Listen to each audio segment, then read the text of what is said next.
Good morning to you. Happy Friday. Welcome to Moments and Mark, our daily devotional time, Monday through Friday. It's so great to see you. Happy Friday to you this Memorial weekend. A little bit of coffee and a whole lot of Jesus.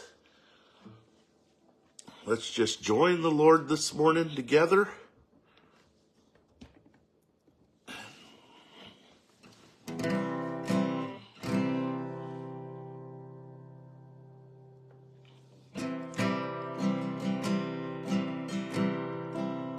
Rushing wind blow through this temple, blowing out the dust within. Come and breathe your breath upon me, for I've been born again. Holy Spirit, I surrender. Take me where you want to go. Plant me by your living water. Plant me deep so I can grow. Jesus, you're the one who sets my spirit free. Use me, Lord, glorify your holy name through me. Separate me from this world, Lord. Sanctify my life for you. Daily change me into your image. Help me bear good fruit. Every day you're drawing closer. Trials come to test my faith. When all is said and done, Lord, you know it's been worth the wait. Jesus, you're the one who sets my spirit free. Use me, Lord, glorify your holy name through me. Rushing wind blow through this temple, blowing out the dust within. Come and breathe your breath upon me, for I've been born again. Jesus, you're the one who sets my spirit free.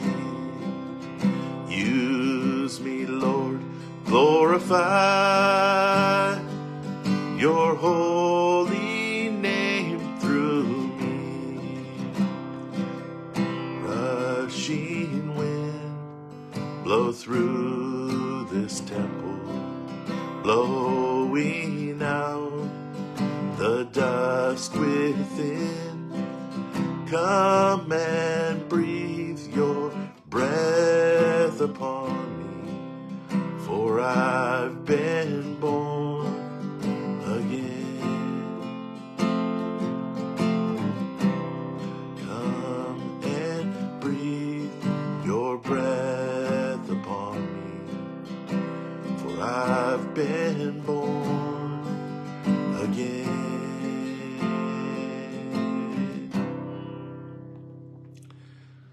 And we pray that this morning, Lord Jesus, that through your Spirit you would come and blow through these temples, that you'd blow out the dust within, that you'd breathe life into the dry bones, that we would breathe again, and that we would have life in us, that you would bring us close to you, Jesus. You're the one that set our spirits free. We want to glorify your name. We want to be sanctified and close to you and walking with you today. As we open your words, speak to our hearts. We love you and praise you in Jesus' name. Amen. Amen. Good morning. Good to see you, Gabriel. Love you, brother. I hope you're well this morning. If you have your Bible this morning, go ahead and open up to Mark chapter 4. Continuing in Moments in Mark. Mark chapter 4. We'll be starting in picking up in verse 30 this morning. Verse 30, the parable of the mustard seed. Then he said, to what shall we liken the kingdom of God? Or with what parable shall we picture it?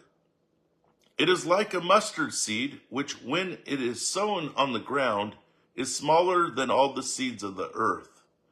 But when it's sown, it grows up and becomes greater than all the herbs, and shoots out large branches, so the birds of the air may nest under its shade. And so here we are in verse 30, and Jesus is speaking in another parable. We will see these illustrations and this technique used by him often as he teaches. And here it is, it says that term again, the kingdom of God. A frequent term and theme we will continue to see Jesus driving home. That we are kingdom men and kingdom women and kingdom kids, you see. That we should have kingdom marriages and kingdom businesses and kingdom finances and kingdom relationships and kingdom lives. That we are in this world, but not of this world. John 17, verse 14. That we do not belong here. That we're just passing through here. That we're not of this world, but we are foreigners. That we're aliens. That we're pilgrims. And that our king is not an earthly king. It's not Biden or Trump, but we have a king above all kings. That there's a spiritual realm that if you've been born again, that you're now in the kingdom of God. That our king is coming back again to bring us to be with him, and that he's going to rule and reign. That there'll be justice and injustice will be dealt with, and things will be set straight. And that our king is not an earthly king. And this term, the kingdom of God, this phrase is used over 20 times in the book of Mark and 80 times in the four gospels combined. Thus it was important to Jesus that we must understand about the kingdom of God. And so he said, what shall we liken the kingdom of God to? Or with what parable, he says, shall we picture it with? Or with what parable? So he had many parables, but at this time he is choosing one specific parable, you see, to explain the kingdom of God. That Jesus was selective about what he shared and when he shared it. And that we need to be praying for the right opportunities and the right things to share at the right time. Or with what parable, he says, shall we picture it with? Shall we picture it with? So what is coming in verses 31 and 32 is a picture, an illustration, a hypothetical situation to emphasize a lesson or a truth. So we pick up in verse 31, it is like a mustard seed, which when it's sown on the ground is smaller than all the seeds of the earth. But when it is sown, it grows up and becomes greater than all the herbs and shoots out large branches, so that the birds of the air may nest under its shade. The seed earlier in this chapter, in the parable of the sower and seed, is the word of God in verse 14. Good morning, Travis. Great to see you, brother. And the birds were a type of Satan. And Satan comes to devour those seeds which fell on the wayside. Chapter 4, verses 4 and 15.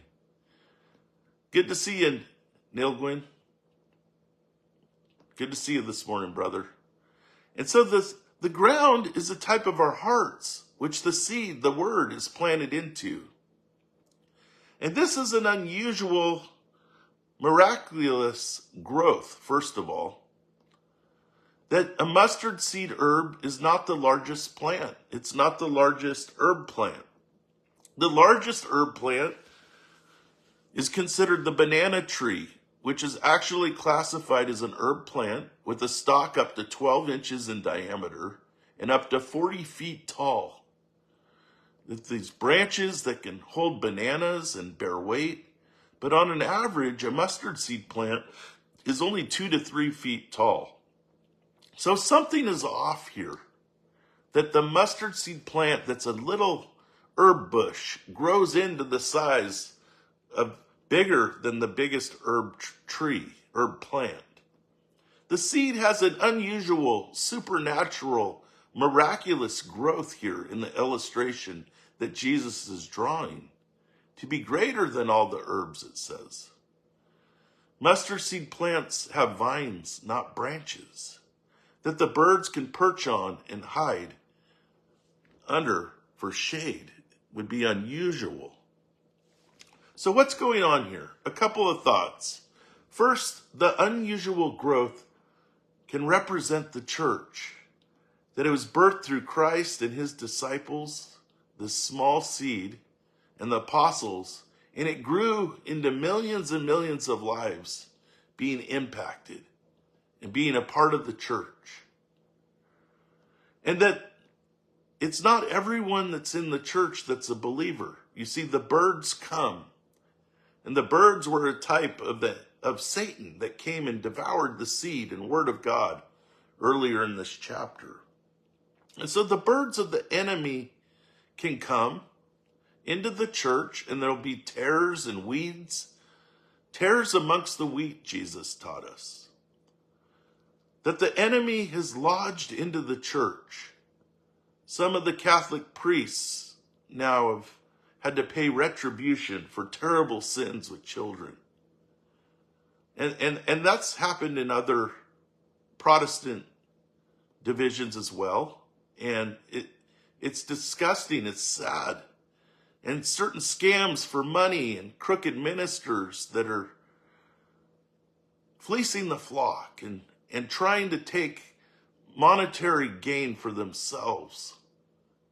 Crooked ministers or wars in the name of Christ that have slaughtered and genocide. The enemy, the birds that try to lodge and spread his wings to raise havoc and lodges himself under the branches of the church, you see. But secondly, it could mean to rest. It says the phrase rest under the shade, referring to the church's branches. That the birds come and rest under the shade of the church. Possibly could this also mean that the birds are shaded by the branches of the church? So maybe it's not only that the birds are to raise havoc in the church, but it could mean that we're heaping coals on our enemy's head, you see. To heap coals on your enemy's head is they would put a towel around a clay pot so it wouldn't burn their head, but just be warm. And then they would be able to take those coals back to their casa, their house, and to stoke their fire and to make a meal for their family and to warm their home. So if you ran out of fire and your fire burned out, it would be a kindness to heap coals for your brother and for your friend, you see. So giving them coals to warm their homes and to start their fire to cook with. I've had unbelievers reach out to me and say, "Thank you, Luke, for praying for my dad that's in the hospital." And I've had other unbelievers say, "Luke, you're the only person I can trust to watch my kids. I have an emergency. Can you take them?" And so perhaps as believers, we're a shade for the birds. We're a shade for the unbeliever. That there's many good things happening. That the church has fought for women's rights in Muslim countries. Good morning, Tony. Good to see you. That it's fought for women's rights where women are treated like dogs. That the church has set up hospitals, that the Red Cross and these type of organizations have went in and saved lives, were founded on Jesus Christ. That the walls of the White House are lined with scriptures. It's inscripted with Bible verses all over there. That the whole country has benefited from the men that loved God, that founded this nation. That there's a shade under the branches, even for the birds to rest under. That the church is trying to keep full-grown babies from being slaughtered during partial birth abortions. The protection and shade for those babies from the unbelievers, that the church is having an impact on this world, and that it's a shelter from the heat of this world. But let me suggest, not only is it that the church is pictured here in this obscure, enlarged mustard seed miraculous plant, that the birds could be there, first of all, raising havoc, that the birds can be there to rest under the shade and blessings. But let me suggest thirdly, a third possible application. Good morning, Susan. Good to see you, Mom. The third possible application, that we are the church, you and me. That the seed is sown into our hearts and a miracle happens and an unusual growth happens. And we become the greatest of all the herbs, like this mustard seed tree. But although we are spiritually regenerated, we still war against the flesh. That the birds and the fowl of the enemy come to try to foul us up and to land in our branches and to derail us. Be aware that the enemy may be becoming near you. It's coming near your branches, but he can only set in the shadows. He has no power to destroy us. No power to break our branches off or to kill the roots of our faith. That he may want to derail you. That the fowl may want to come and land in your branches and foul up your life. To derail you, to take you out. But they can only sit there and crow and chirp and make distracting sounds. But they cannot harm you or touch you because you are a child of God. And so verses 33 and 34, and with many such parables he spoke the word to them as they were able to hear it.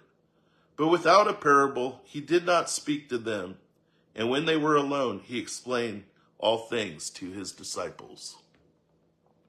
And with many such parables he spoke to them. He spoke the word to them, it says, as they were able to hear it. And that should be our example. It doesn't matter necessarily what someone's credentials from seminary are, what their degree is, or if you have that degree. If you do, praise God. But those of us sharing God's word, whether you have a degree or not, the goal should be, it says here, Jesus shared as they were able to hear it. that our listener gets it, that we keep it simple because Jesus did. And so he spoke the words to them as they were able to hear it. That we should be able to speak in a way that warms our hearts and stirs our spirits, that we're able to understand it. Help me to be like Jesus with my words. And then it says here, and when they were alone, he explained all the things to his disciples. The disciples were his close ones, and they got alone with Jesus, and he explained more to them. Do you want to know the deeper things of God? Do you want to know the deeper things of God's word?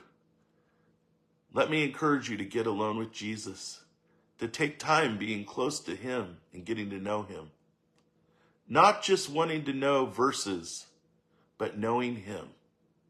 And you'll find that you understand his word more and more when you're close to him. Let's pray. And so, Jesus, we thank you this morning for your word. We thank you for the miracle of the seed that you planted into our hearts and lives, that has sprouted up, that you've grown it into something that is unlikely, that's miraculous, that could have never happened. That it's supernatural what you've done inside of us. And that the enemy wants to come and foul things up. He wants to perch under the shade of our tree. And I pray for those that are having the enemy near their branches and under their branches today. That you would protect them, Lord. That you would remind them that the enemy cannot sift them. That he can't destroy them. But that greater is he that is in us than he that is in this world. And I pray, Father, that we would be a shade to this dark and lost world.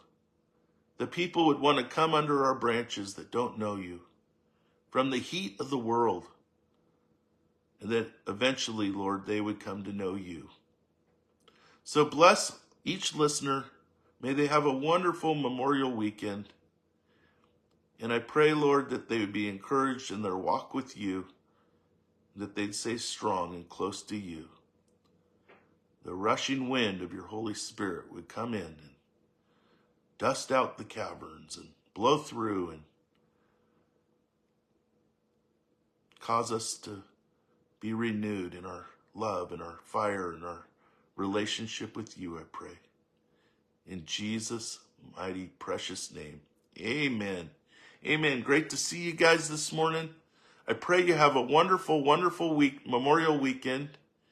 And I'm going to be up at Lake of the Woods this weekend with my family. And we're going to be talking about when Jesus and his disciples crossed the lake in the great storm. And so we should have a lakeside morning devotional presentation, given that my phone can get reception and air it. So I'm looking forward to that Monday morning with you guys, a special lakeside morning devotion there on the lake shores of Lake of the Woods. So please join us back at 8:30 a.m. Talking about the storm on the lakes with Jesus and his disciples. And we'll be up at the Lake of the Woods, airing that for you guys. So we'll see you at 8:30 a.m. Monday morning for that special time with Moments and Mark. Love you guys. Happy Memorial Days. And let's remember our freedom, that he that's the sun sets free is free indeed. In Jesus' name, God bless you. Happy Memorial Day. You've been set free.